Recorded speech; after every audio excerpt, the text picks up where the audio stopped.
বলছি আজকে দাদার সাথে আপনারা ছিলেন, তো কি কি বিষয়গুলো নিয়ে আলোচনা হলো? বিষয় প্রথমত আমাদের প্রথমে আমরা সাংগঠনিক একটু আলোচনা হয়েছে, যেখানে বলা হয়েছে যে পরবর্তী ক্ষেত্রে আমাদের সাংগঠনিক কিছুটা স্তীমিত হয়ে যায়, বসে যায়।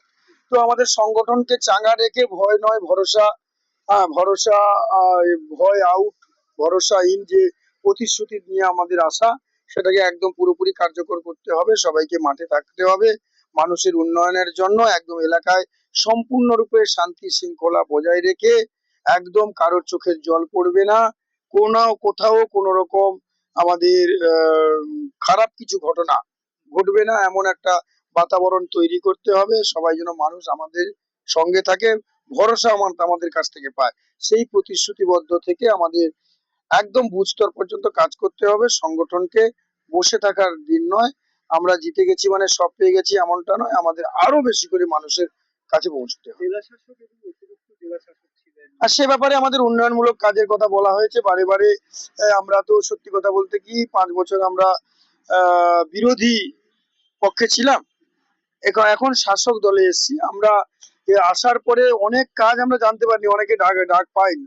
তার জন্য কি কি কাজ এখনো পেন্ডিং আছে বা যেগুলো আমাদের আশু করতে হবে, আর কিছুদিন পরে, ধরো কিছুদিন পরেও আমরা যে কাজগুলো করব সেগুলো নিয়ে ভাবনা চিন্তা, কিন্তু আগে যে কাজগুলো করব সেগুলো নিয়ে বেশি করে জোর দিতে বললেন। এই আমাদের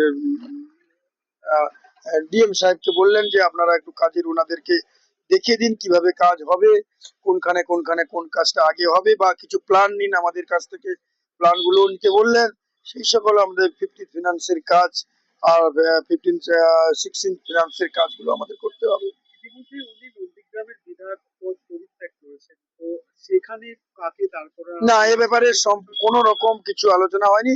শুধু বলেছে যে আমরা যে মার্জিনে 2026-এর সাধারণ নির্বাচনে জয়লাভ করেছি, সেখানে আমাদের তো আবার উপনির্বাচন, এখানে অনেক বেশি গুণে আমাদের জিততে হবে, অনেক বেশি মার্জিনে জিততে হবে। তার জন্য আমাদের একদম গ্রাসরুট লেভেল পর্যন্ত নামতে হবে, সমস্ত একদম বুথ স্তর পর্যন্ত কার্যকর্তাকে নামাতে হবে, কাজ করতে হবে, সবাই একজোট বেঁধে। তাতে আমাদেরও যে বিধায়করা আমরা জিতেছি পূর্ব মেদিনীপুরে, প্রত্যেকেও একসঙ্গে কাজ করার জন্য জোর দিলেন। কতজন বিধায়ক ছিলেন? আজকে 4 জন মতো ছিলাম, আর এমপি সাহেব ছিল আমাদের সঙ্গে।